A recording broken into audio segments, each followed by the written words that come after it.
Hi everyone, and welcome to another art lecture. Today I wanted to talk about what I consider to be one of the most important American artists, Georgia O'Keeffe.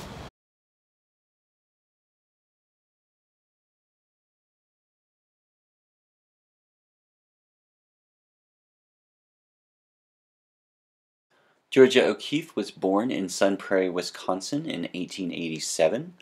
Her parents were dairy farmers. In 1903, she moves to Williamsburg, Virginia. Her parents had moved there just a little bit ahead of her. In 1905 to 1906, she studies at the School of the Art Institute of Chicago, where she was at the top of her class. In 1907, she moves on to study at the Art Student League in New York. In 1908, she wins the William Merritt Chase Award for this painting, untitled, but it's also called Hair with a Copper Pot. And this is one of the earliest examples of her work. For this, she wins a scholarship to study at Lake George over the summer, and this is a location she'll return to later on in her career. In 1908, she takes a pause in her art education and moves back to Chicago in order to pursue a career in fine arts. Between 1912 to 1914, she studied in the summertime at the University of Virginia, and this is really where we see kind of the first inklings of her style. You'll notice from this image these very, very thick kind of outlines with these large forays of color kind of contained within them. These are somewhat influenced by Japanese prints, which she was studying at the time as well.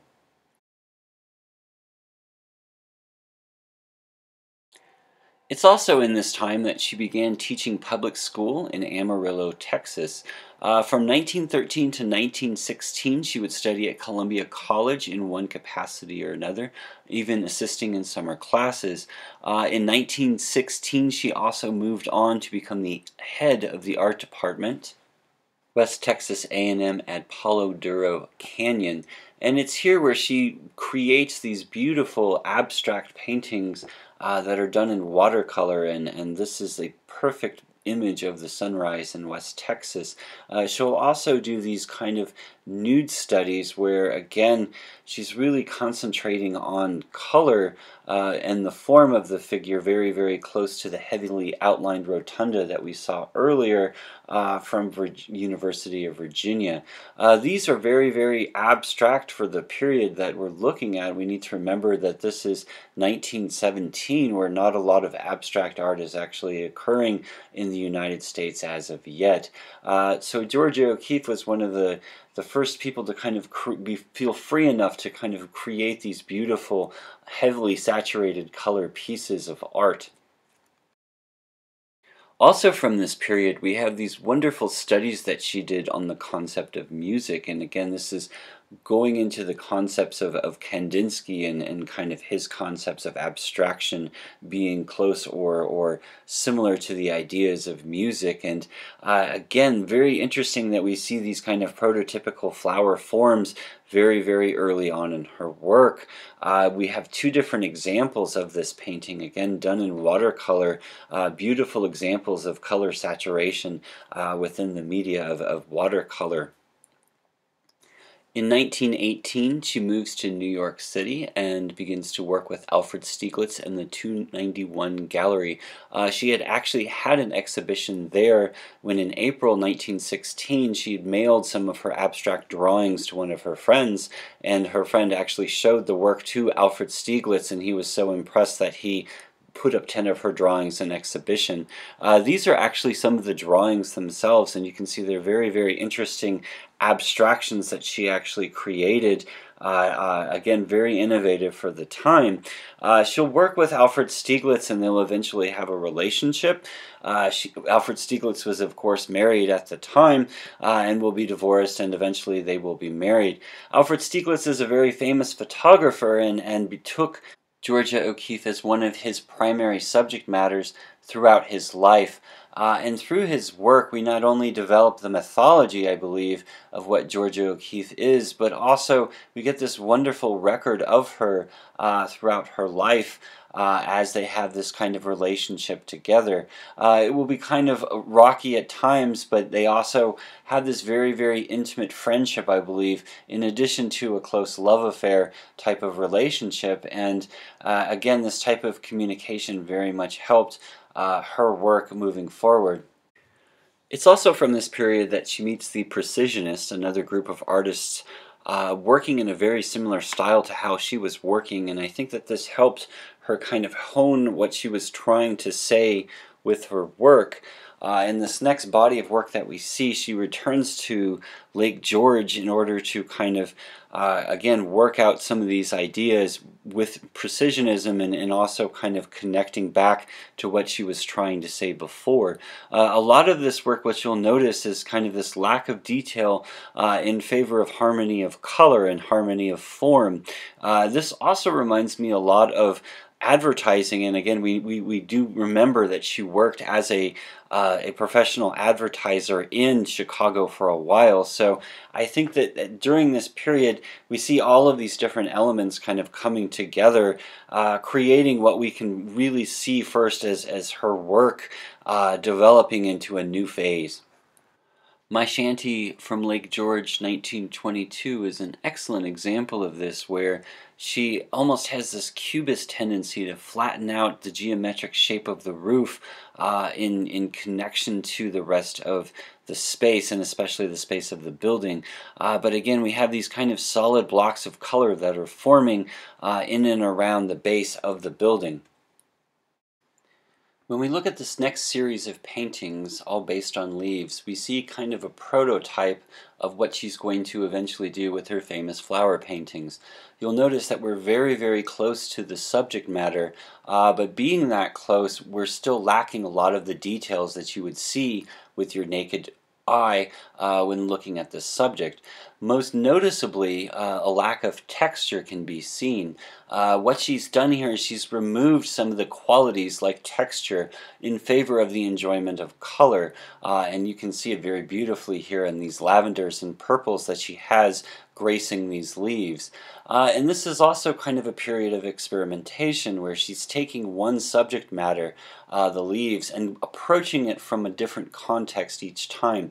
First we had these reds and oranges, then these purples, now these wonderful peaches and pinks, and this time much, much closer and even farther abstract than we had seen before.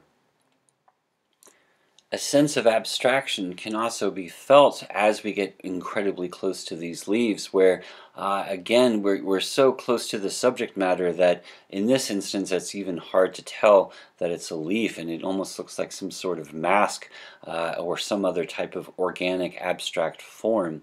Moving back to other subject matter, we can see this treatment then evolving into landscape paintings, and this harkens back in my mind to the sunsets that we saw her paint around West Texas, and her use of color kind of permeating up from the hillside itself and using the tree as a central image within the space of the landscape. We can then compare this to an abstract painting which has essentially the same composition, but again, like many of the leaves, you can see the tree has been abstracted to a point where we even have kind of trouble identifying what it is. This kind of shows the variations of what she's interested in terms of her work, and this leads us, of course, to the very first flower paintings that she's going to create. When we look at the first series of her flower paintings, we really see the culmination of all of her work leading up to this point. She's mastered this idea of the very, very close focus on the subject matter, removal of aspects of the detail in favor of color.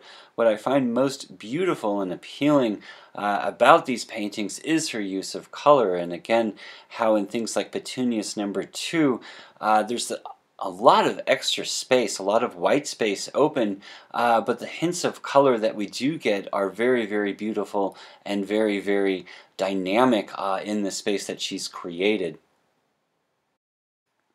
We can also see a lot of variation even within one flower. Look at this other version of the petunia that she painted, and again, very similar in some structuring to what we had before, but here she's isolated just one or two flowers in a very elaborate, colorful background, kind of leading back to her ideas that she first presented in watercolor back when she was in Texas.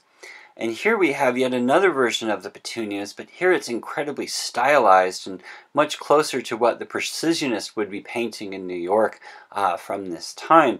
Again, the variations that she's able to kind of commit to from one single flower, and ideally this might have just been one group of flowers for all of these paintings.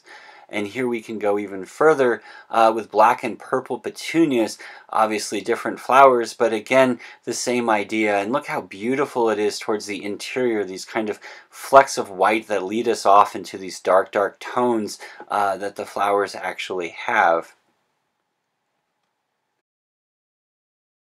See a similar type of variation in her paintings of Canis from this period, where here in this first one we have a slight bit of variation, and it looks like we're looking down on the flower from almost an aerial perspective. And when we look at this in comparison to another version that she did, essentially of the same flower, here the flower very much takes over the entire canvas, and there's very little room to see anything else but the flower. But by doing this, we're absolutely inside of the composition, and it's as if we're sitting inside of the flower itself. In 1925, Georgia O'Keeffe moves to the 30th floor of the Shelton Hotel. This is an apartment, and from this we actually get this really wonderful series of paintings that she does of the cityscapes of New York. And again, this is very close to the Precisionist paintings of the time, but it's very, very interesting how she's kind of formulated the city. And City Nights is a fascinating painting because, again, way off in the distance we have a moon or a lamp, these very, very tall buildings that almost look like you're inside of a labyrinth with these white buildings off in the distance. We see a similar type of labyrinth structure within the city of streets of New York from, again, this time period where we get this tremendous sense of distance, even though we have these buildings that are forming these colossal walls around us. Slightly claustrophobic, but yet we have that sky to kind of give us a guiding way out. Probably one of the more famous paintings that she did from this time period is the Radiator Building from 1927. And again, all of these wonderful little windows that she's highlighting within the building and leaving a lot of information out for us to enjoy the form and the color that she's actually presenting. Very late in 1928, we have another version of her flowers, again done with a large amount of variation. The Oriental Poppies we can see here are painted in a very, very beautiful, realistic way, but we contrast this with the other paintings that she's done of the Oriental Poppies, where again, highly stylized, almost like it's a commercial effort, something that you might even see from Liechtenstein later on once we get into the 1960s. In 1929, Georgia O'Keeffe took a trip to Taos, New Mexico with one of her friends, and she absolutely fell in love with the landscape. And again, this is very similar to the West Texas landscape. From 1929 through 1949, she would spend at least part of her time every year in New Mexico. In 1934, she visited the famous Ghost Ranch, which she moves to in 1940. In 1945, she moves into her famous Abiquiu house, and sadly in 1946, her husband, Alfred Stieglitz, passes away. They had been somewhat separated, but they still had a very, very close relationship and love for each other, and she actually traveled back to New York in time to see his passing and spent the next few years kind of tidying up things in New York before she moved back to New Mexico. When we look at the work that she does from this period, and again we're kind of going back to 1930 here, we'll notice a continuation of the same kind of subject matters and ideas that we had seen before. Again, these wonderful flower paintings that show this amount of stylization, but this very, very beautiful use of color within each of them. But we also see a new vocabulary arising from her time there in New Mexico. Here we have a horse skull on blue from 1930, and again, she's using the same kind of treatment that she would with her flowers, but now she's using it on different types of forms, including this wonderful skull painting. Very interestingly, I found this photograph done by Alfred Stieglitz. He enjoyed photographing her hands, again with this hands with the horse skull is the title from 1931, and I really do wonder if that is the same skull that is featured inside of the painting.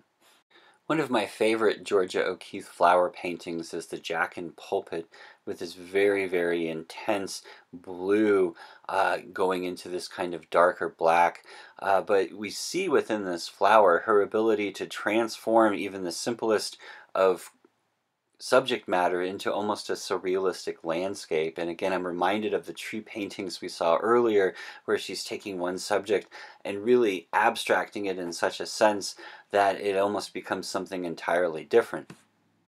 We also see a evolution of the symbols that she's using there in Taos, New Mexico, here with the cow skull and calico roses, and I almost feel like this painting could be a study in white tones between the flowers and the background and the skull itself. It's almost as if she's highlighting what the different flavors of white could be in one single setting. We also see her turning her attention to the landscape, and this is Rancho's Church from New Mexico, and it reminds me a lot of her stylization that she did within New York, but here you can see the different type of atmosphere. Gone is that labyrinth of buildings, and we have this big, beautiful, open blue sky. She continues to do this kind of stylization technique, but a lot of the landscape around this area is very, very easily kind of stylized, because a lot of the specific details that you would see in other places aren't necessarily as prevalent as they would be elsewhere. We also see kind of what I think of as the mastering of the flower paintings that she is so famous for. Here we have Jimson weed, and again this kind of aerial perspective looking down, but you'll notice that the flower is really the central part of the composition. In this, we see just one flower now surrounded by this beautiful green foliage, and we kind of see variations on that. Again, in 1932, we see another version of the Jimson weed with, again, that single flower in the center, and really exploring all of the different curves and folds that the flower actually has to present. It has often been noted that many of Georgia O'Keeffe's flower paintings have been likened to different aspects of female anatomy, but to be quite frank and honest, Georgia O'Keeffe never really saw that in her paintings, and she didn't even like the idea of being referred to as a feminist or woman painter. She simply thought that what she was doing was just painting flowers. Between 1933 and 34, Georgia O'Keeffe took a small break from painting. Most of this was stress brought on from both her career, but also because Alfred Stieglitz was having an ongoing affair with another woman. But by 1935, she's painting again and creating some of the most powerful images of her career. This is one of the more famous paintings, of course, and to me this brings together all of the little aspects that she's been working with within New Mexico. We have the landscape, we have the animal skull, and we also have a flower. What I think is interesting about this painting is it has this aspect of surrealism with it, where we have this animal skull just kind of floating in the air, not attached to anything. We put that in comparison with the deer skull, kind of a similar composition, but you'll notice that the deer skull is in fact on a tree, but we still have that beautiful collection of mountains there in the background. See another one of these combination paintings with the Mule Skull and the pink poinsettias. where again this aspect of surrealism where this skull, the mule skull, is so far forward, but yet it looks like it might be a giant mule skull laying in the landscape that it is in. A lot of her work from this period is also just these beautiful landscape paintings, really kind of highlighting and enjoying the New Mexico terrain. And she was very much a loner. She would go out by herself and paint these things almost in complete isolation, being one with the landscape, if you will. The next few paintings have this same type of kind of surrealistic composition where she's taking an object, again, her wonderful flowers, and placing it within the landscape, but the sense of scale is kind of skewed as to how large the flower is in comparison with the background, and again, what is holding the flower up and what is its relationship. And a lot of these answers you yourself as the viewer kind of have to formulate in your own mind. Here we have a very similar to the last composition, but a lot more detail of the flowers itself, a little bit less of a stylization, but again, this presentation where this flower looks like it's as large as life it could possibly be. Red Hill and White Skull, we have the conical skull, again, looking gigantic in comparison to the landscape behind it, but this beautiful spiral that kind of draws our eye into the center. And to me, the shell itself always kind of resembles a skull, very much reminiscent of the work we've seen previously from this area. In 1938, Georgia O'Keeffe takes a sponsored trip to Hawaii as part of an advertising campaign where she will paint for what will be the Dole Food Company. Again, just painting a pineapple blossom, but in the meantime, we have these wonderful images of Hawaii itself, the beautiful watery landscape, but we also see kind of a move away from her traditional ideas of composition into things like fish hooks and that type of instrument, where it really does have this kind of appearance that Georgia is painting what's around her in her immediate vicinity, rather than just relying on old ideas. We do have these wonderful, wonderful flower paintings that do emerge as well. Look at the rainbow of colors that we have in this hibiscus, literally a small rainbow there in the corner, but the variations of tones, it's just a lush, beautiful, wonderful painting. In the Cup of Silver Ginger from 1939, we again see this motif of the flower as the central part of the composition, but in this instance it's as if we're really just diving into the middle of the flower itself, as if we're some type of bee moving directly into the flower so much that it's moving around us at some point. Another beautiful painting is an Orchid from 1941, where I love this painting because it kind of goes between the sense of realism and pure abstraction there in the middle, with these wonderful green kind of splashes on a yellow background. When we return to New Mexico, I think that there's a change that happens within her work, and a lot of it, I believe, happens because of World War II is occurring. Again, this is 1941, so her work really does kind of take this much more somber tone. Again, painting the beautiful landscape, but you'll notice that instead of the hills being way off in the distance, now we're sitting in and amongst them, almost like one of her flower paintings, where she really is becoming completely absorbed within the landscape itself. I think this idea of World War II playing upon her compositions can really be seen in Red Hills and Bones, again from 1941. We've seen her paint bones before, but this is almost a series of vertebrae, and again, not identifying it with an animal in specific, but that cardinal red that we have in the background is almost hard not to interpret as a type of blood. From 1945, she also paints these intimate paintings of Kachina dolls. Again, that would be something that she would find from the local area and the local culture, and these actually remind me of some of the fishhook paintings that she did while she was in Hawaii. These aren't quite as complex as her grand landscapes, but again, she does very, very close and intimate portraits of some of them, like this wonderful Kachina, again from 1945.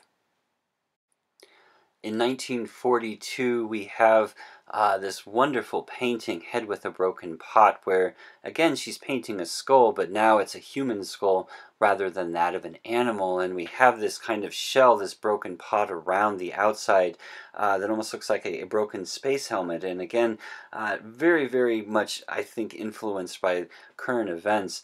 Here we have kind of the reverse of the painting we saw before, where we're looking at the back of the human skull, and we can see the areas, the different plates of the skull actually forming together, again surrounded by this wonderful broken piece of pottery. She continues her examination of different forms of bones within landscape with Pelvis with the distance from 1943. And I think that these are really amazing because she's taken the pelvis bone and really made it into something else, very much like we've seen with a lot of her previous paintings. Again, by bringing it very, very close to the front of the landscape and then having something in the distance, not only do we create the sense of surrealism, but it really plays around with the concept of scale. When we look at this one, is a wonderful example where we see this pelvis bone very, very, very close to the viewer, but then we have this wonderful moon off in the distance, and again the scale kind of translates between the two. In 1944, she paints the Black Place series, and this is an actual location that she found in New Mexico while she was traveling. But again, for me, it's just a constant reminder of what was occurring in 1944 in terms of world history. The darkness that she's able to create, but yet still find some kind of elegance in doing so. She continues to paint the pelvis, and in 1944 we have this series of amazing paintings where she takes the pelvis bone and puts it incredibly close to what would be the viewer's plane within the painting. Looking through, we see the hip socket, and it becomes this wonderful blue oval that kind of radiates the sky. She'll continue with this in a series of paintings where it seems like we're getting closer and closer within the actual hip bone of the pelvis. And here we have this wonderful shading, but again, it really becomes something entirely different. In pelvis 4, the pelvis bone has been moved so close that we're actually just now looking through the socket of the hip bone, and through it she's actually painted the moon. And I think it's a wonderful juxtaposition to have this perfectly circular orb in comparison to this oblong oval that's formed from the hip socket. She also used the pelvis bone for a series of abstract paintings where instead of the blue sky we have this solid yellow tone, again going through what we think of as the hip socket of the pelvis. But here you can see this abstraction that's occurred, and if it wasn't labeled pelvis we might not even be 100% sure what we're looking at.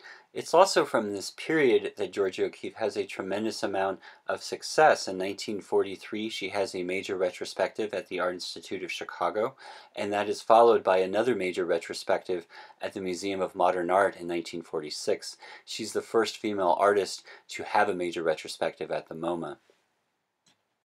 Moving into the 1950s, she becomes more interested in the sky itself and the clouds within it. This is kind of interesting because her late husband Alfred Stieglitz actually did a series of photographs just based on clouds, but here you can see that the sky and the clouds take up a large part of the composition. We follow this with a church steeple painting, but again the blueness of the sky is much a part of the work, I feel, as the structuring of the steeple. In some of her last major works, she actually takes the sky and the clouds and puts them beneath us. These were inspired by what you might see when you look out of an airplane window. In 1972, Georgia O'Keeffe loses the majority of her vision, leaving her just with peripheral vision. From this point forward, she doesn't do a lot of painting. She does work some in ceramics, but it becomes too difficult to paint. In 1977, she is presented the Presidential Medal of Freedom, and in 1985, she is given the National Medal of the Arts. She will pass away in 1986, living 99 years and creating some of the most recognizable and beautiful pieces of American art.